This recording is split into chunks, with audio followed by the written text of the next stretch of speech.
వాళ్ళ అమ్మ శశికళ ప్రమేయం ఏ రకంగా ఉంటుందనేది అతి దగ్గరగా చూసిన వ్యక్తిని కాబట్టి నేను బయటికి వచ్చాక కూడా ఎప్పుడూ అదే చెప్తున్నాను.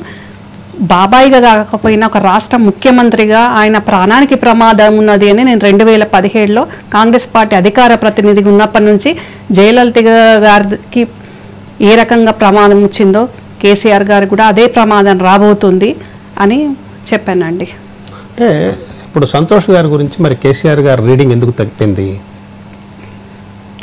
అంటే ఇక్కడ కేసీఆర్ గారి కంటే ఎక్కువ కేసీఆర్ గారి వైఫ్ ప్రమేయం ఎక్కడ ఉంటుంది, ఆమె ప్రోద్బలము ఆమె ఎంకరేజ్మెంట్ ఎక్కువ ఉంటుంది సంతోష్ విషయంలో. కాబట్టి ఈరోజు కేసీఆర్ గారికి అన్న కూతురైన నేను మొట్టమొదటిగా బయటికి రావాల్సి వచ్చింది.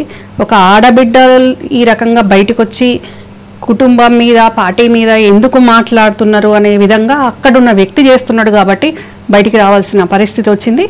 ఈరోజు కేసీఆర్ గారి కన్న కూతురు కూడా బయటకు వచ్చి ఇదే సంతోష్ మీద మాట్లాడే పరిస్థితి వచ్చింది. మరి అదే సంతోష్ను ప్రోత్సహించి అదే సంతోష్ను ఎక్కడో ఉన్నవాన్ని తీసుకొచ్చి తన పిల్లలు తన కుటుంబం ఏమైపోద్దో అనే దాంట్లో ఇన్ఫీరియారిటీ కాంప్లెక్స్ తోటి కేసీఆర్ గారి భార్య ఈ సంతోష్ను ప్రోత్సహిస్తే ఈరోజు ఆ సంతోష్ కల్వకుంట్ల కుటుంబానికి ఒక చీడ పురుగులాగా తయారైంది.